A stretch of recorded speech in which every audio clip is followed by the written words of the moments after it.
Sabi ni Claire, bumaba daw ang rating, approval at trust rating ni Pangulong Bongbong Marcos dahil sa fake news ng mga supporter ng mga Duterte. Ano masasabi mo doon? Ay, hindi. Kasi, alam mo, Auntie-Claire, alam nyo, ako talaga, hindi talaga ako palapatol sa babae.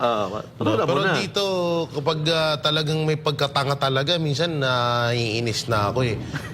Una-una, paanong dahil sa fake news?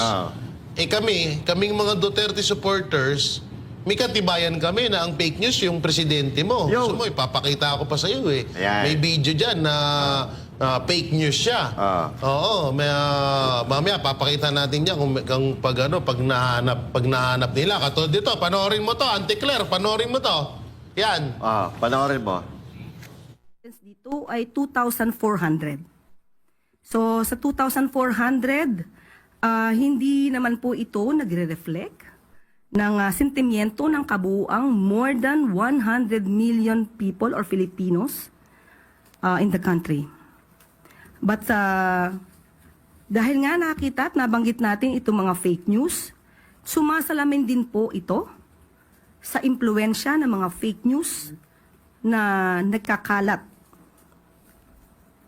Katulad na sinabi, meron ngang findings na nabanggit ang Reuters at ito ay galing sa isang Israel-based data intelligence firm or disinformation security firm. And I quote, "The level of coordinated disinformation seen in the Philippines was far above the typical 7% to 10% range of online conversations globally about highly sensitive or polarizing issues." End quote. So, kung ang mga tao man na ito ay nagbigay ng kanilang mga opinyon, maharahil ay bunga ito ng mga fake news. At kung ito man ay totoong nagkaroon ng pagsagot, hindi na naman ito pabayaan ng gobyerno. Dahil dapat natin malaman ang mga respondents, saan ang mga respondents, ang mga respondents ba ito ay nakakatanggap ng totoong news o naiimpluwensyahan ng fake news. So ang mga respondents ba na ito ay hindi nakakarating ang tulong ng gobyerno? So dapat din po nating malaman ito sa parte ng administrasyon.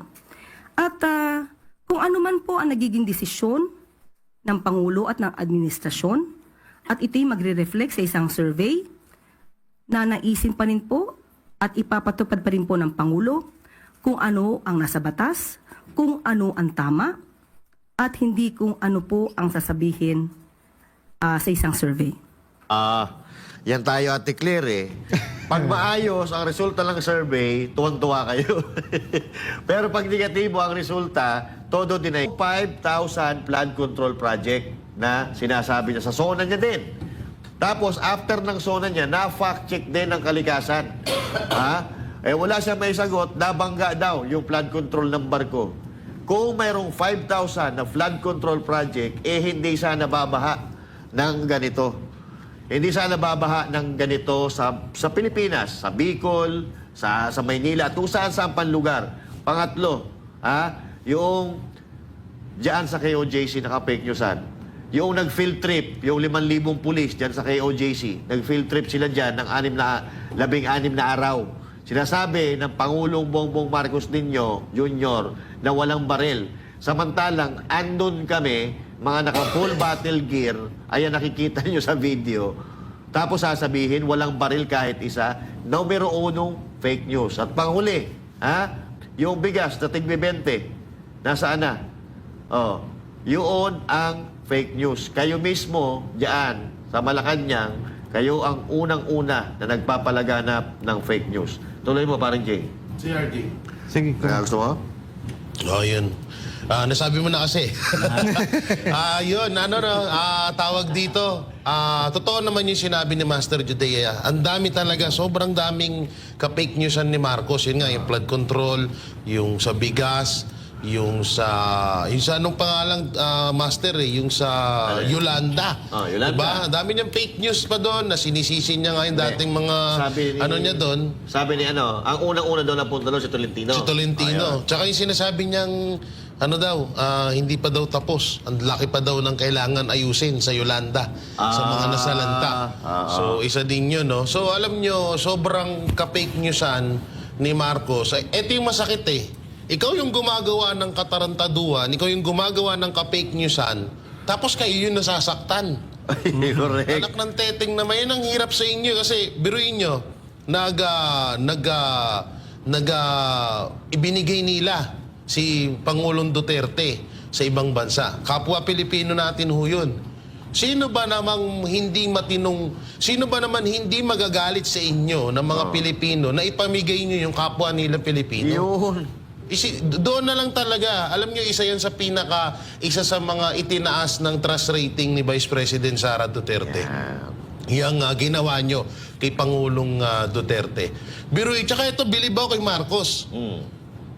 Natupad mo na ang 20 pesos, yun nga lang sa ratings mo, hindi sa bigas. 25 pa naman. 25 pa naman ba? Hindi, kasi pinapangarap niya rin yung 25 eh. Okay, natupad na niya. So marami pa talaga kung sa ka-fake newsan, marami pang hindi natin nasasabing ka-fake newsan ni Marcos. Katulad na lang yan, yung pangako niyang 4 pesos sa pamasahe sa jeepney. Isa yan sa mga sinabi niya dun sa interview niya sa radio station na sobrang tawag dito sa ka-fake newsan. Kaya alam mo, Madam Claire, alam ko na ikaw ay yan talaga yung rules mo dyan. Pero minsan naaawa din kami sa iyo eh.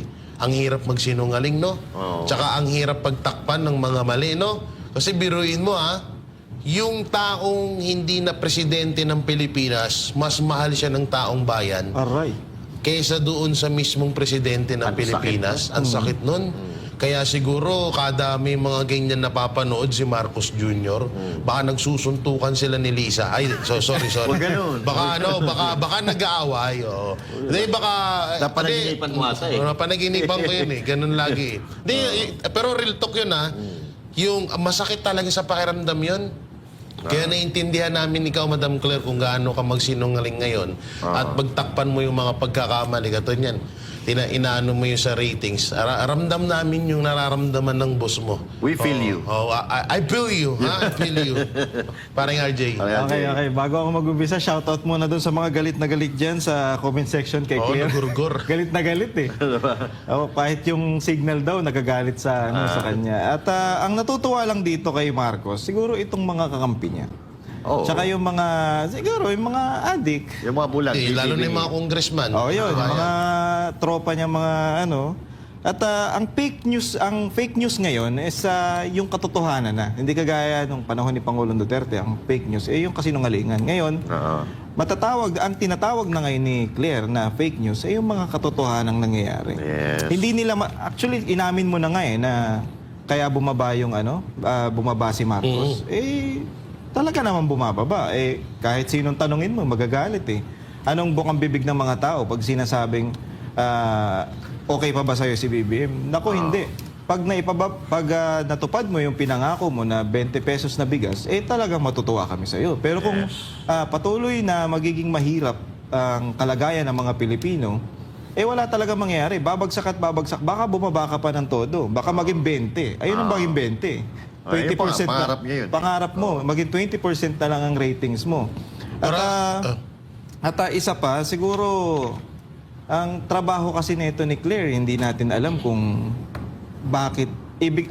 Ang trabaho mo, ibalita yung mga magandang nagawa ng gobyerno. Wala lang magandang nagawa eh. Walang magandang nagawa, kaya wala kayong may balita. Kaya bakit wala binabalita? Ang gagawin mo na lang, siraan mo yung at saka bakit mo pa sisiraan si Pangulong Duterte? Wala na nga, hindi na nga siya nakaupo eh. Bakit sisiraan mo si VP Sara Duterte?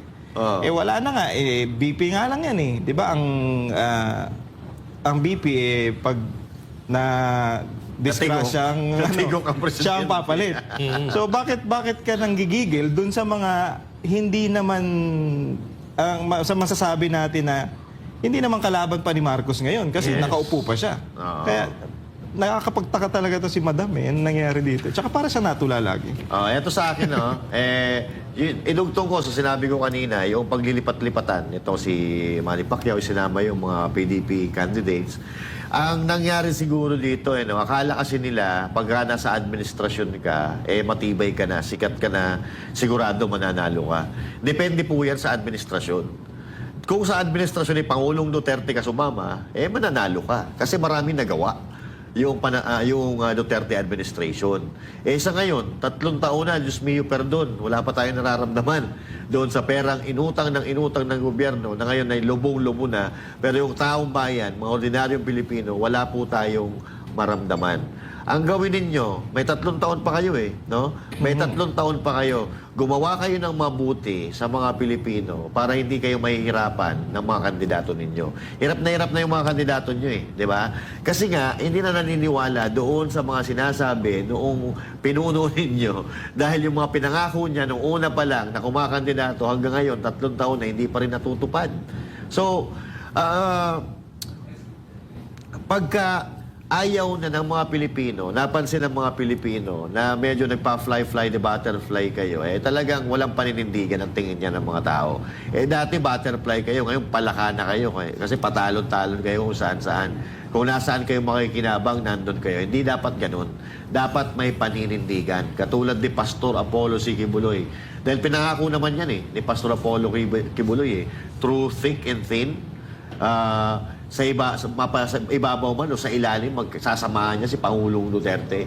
Yun ang pinanindigan ni Pastor Apollo C. Quiboloy. Kaya nga, parehas ang kapalaran nila ngayon. Pero huwag silang mag-alala dahil taong bayan ang pa rin ang huhusga, nasa katotohanan pa rin ang huling halakha. Partner J-Bal, last message. Last message ko na rin, alam nyo, ang talagang pagkatiwalaan natin ng mga kandidato ay yung mga handang itaya yung kanilang buhay. Itaya ang kanilang sarili para sa kapakanan ng iba. So, alam nyo, ang unang-unang gumawa niyan at ginawa na ulit ng pang-ilang beses ay si Pangulong Duterte na ginawa din ni Pastor Apollo C. Quiboloy.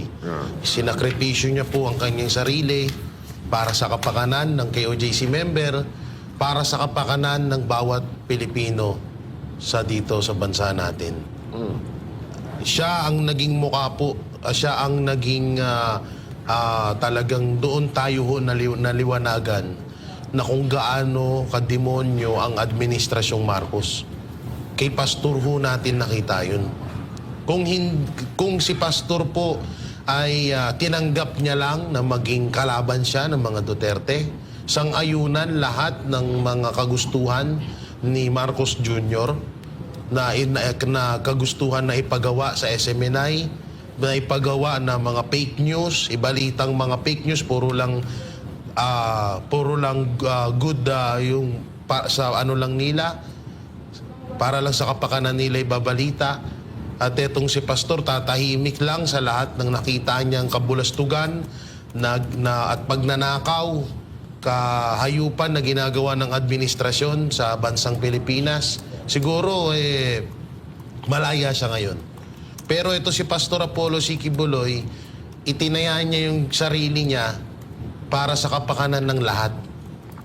Kaya nga sobra akong talagang napabilib dito sa taong to dahil hindi biro yan na itaya mo ang sarili mong buhay. Kagaya nga ng sinasabi ni Pangulong Duterte, isa sa mga tumatak hanggang ngayon sa akin, na kung ikaw ay magiging leader ng bansang Pilipinas, magiging leader ng bayan, dapat kaya mong pumatay at kaya mo ring mamatay. Yan po ang isa sa mga nakikita ko kay Pastor Apollo C. Quiboloy. At talagang maituturing talaga natin na itong dalawang tao na to ay magkakampi dahil halos iisa po ang nangyari sa kanila ngayon. At syempre, nandyan din po ang ang siyam na kasamahan nila Pastor Apollo C. Quiboloy sa Duterte senatorial candidate na mas maasahan natin at mapapakinabangan natin palalo. At alam naman natin yung iba dyan talagang subok na, at yung mga bago na Duterte senatorial candidate ay alam natin na mapapakinabangan natin dahil yan po ay may tatak Duterte. Salamat po. Okay, mga kababayan, itong paninira kay Pastor Apollo Kibuloy, ay gawain talaga to ng mga demonyo. Gawain ng demonyo yung mga style na yan eh. Kasi alam nyo, hindi sila marunong lumaban ng patas. Malakas nga naman si Pastor, kaya gagawin nila lahat para matalo siya. Pero kahit anong gawing paninira nyo kay Pastor, lalabas ang katotohanan, lalabas ang katotohanan na hindi kayo magtatagumpay sa ginagawa ninyo. Mga partner, isa pang dahilan kung bakit ko naisip na kaya nila gustong hinto si Pastor, sirain. Kasi ang gusto ni Pastor yung naalala niyo yung sinabi niya na gusto niyang iangat ang antas ng pag-aaral dito sa Pilipinas. Kasi maraming matalino maraming matalino sa atin. Pero ang problema is edukasyon. Nagtuturo. Sobrang baba ng edukasyon. Kaya ang nangyayari sa atin, yung iba lumilipad sa ibang bansa, doon nag-aaral. Maraming matalino pero kulang ang eskwelahan. At isa pang problema dito, yung kahirapan. Pag mahirap ka, hindi ka makakapag-aral sa magandang eskwelahan. Dahil sa mataas na korupsyon. Ayun, ang problema. Ang plano ni Pastor, gusto niyang gawin na libre lahat. Di ba? Sa KOJC nga, merong... Libre yung pag-aaral ng abogado. Grabe, talagang maghihirap ka pag nag-aaral ka ng abogado. Kailangan may pera ka dyan. Yeah. Kay Pastor, libre yan. Biruin mo, ang teacher mo pa si attorney to. Di ba? Dean na yun si attorney. Kaya talagang mataas ka eh. Tsaka alam nyo kung bakit itong mga politikong trapo na to, hinahayaan nila yung kahirapan. Yes. Kasi dyan sila kumukuha ng boto. Yan. Kung yang mga yan, makakapag-aral, magiging matalino at lalawak ang pangunawa, hindi sila iboboto ng mga yan. Kasi ang nangyayari, kaya sila binoboto. Nagmumukha silang sila ang matalino eh. Kami lang ang tutulong sa inyo, akong bahala sa inyo. Pagdating ng panahon, at yang mga yan natuto, nag-aral, wala palang kwenta tong politiko na to. Hinahayaan tayong maging mahirap, pinapanatili tayong maging mahirap para sa kanila. Kaya mapapansin natin diyan. Pag merong lugar na yung mapapansin mo na merong lugar na yung mga squatters area, mahirap informal talaga. settlers, yan. Diyan sila kumukuha ng boto. Tapos pagpunta nila doon sa lugar nila, sila yung superhero. Yes. Ang nangyayari diyan, kayo ang ginagamit ng mga politiko na yan para umangat sila ng umangat at manatili dyan sa pwesto. Iba to si Pastor Kibuloy kasi ang gusto niya maging maginhawa, maayos at maganda ang pamumuhay ng mga Pilipino. Walang pakialam si Pastor kung sa politiko, kung gusto niyo siya, ang gusto niyang mangyari, maging maayos tayong lahat, maging maginhawa at maayos yung mga kabataan. Ang kabataan kasi, pag natuto yung pag nag-aral yan at siyempre, dahil nga libre, talaga mag-aaral yan. Unang-una, pag nag-aral yan na maayos, dahil libre, malalayo yan dun sa mga droga. Malalayo sa mga masasabi natin na masamang gawain. Correct. At kaya naman nangyayari dahil hindi nagtutuloy yung mga estudyante sa pag-aaral dahil nga ang taas ng tuition dito sa Pilipinas. Pag wala kang pera, wala ka. mag-aaral. Tama yan, okay? Ayudan, pare. Mabilis lang to. Sige. Shoutout ko yung magaling na editor at pinakamagaling na baista ng The Uncle, si Normel Hernandez. Ayun, no? Shoutout. Sa akin naman ganito, no? Kasi ako, naniniwala naman ako na kahit walang aral ang mga tao ngayon dahil sa teknolohiya, natututo na rin sila. Kasi tingnan niyo yung resulta. Ang baba ng rating ni Marcos Jr. kahit paulit-ulit siya ng bubudol, ibig sabihin yan, natututo na rin yung mga tao. Pero doon sa mga kandidato na gustong maging popular, sa mga politikong trapo, subukan nyo na magpakatotoo. Subukan nyo na huwag kayong kumain ng dahon ng saging. Huwag kayong iinom sa baso. Huwag kayong magsinungaling sa tao. Magpakatotoo kayo, sigurado mamahalin kayo ng mga tao. Pero, Dahon ng saging. kung sinungaling talaga kayo, kung manggagamit talaga kayo, abay, itatakwil talaga kayo ng mga tao. Pero ito lang, may dalawang tao na ma-impluwensyang tao, may impluwensyang personalidad sa bansang ito na talaga namang makikita mo na kahit gano'n na kataas ang inabot nila. Naging presidente, naging pastor, pero yung paa nila nakatapak pa rin sa lupa. Kami mga simpleng vlogger, kami mga banateros, pero kinakausap kami ng dalawang yan na parang kapantay niya lang, kaibigan. Ganyan kababa ang loob ng magkaibigan na yan, si Pastor Apollo Siquibuloy at si Pangulong Duterte. Kaya ako, naniniwala ako kung si Pastor Apollo Siquibuloy mapupunta dyan sa Senado, kung anong ginawa ni Pangulong Duterte, yun din ang gagawin nito. Pero wala na tayong oras mga kababayan, ano? At magkita-kita po tayo muli, kabanateros, dito lang sa SMNI. Pagtama, palakpakan, pagbali, banatan. Ako po, si Master Judea. At ako naman, si Jay Guevara. Ako naman, si paring RJ. Para sa Diyos at sa Pilipinas nating nating mahal. mahal.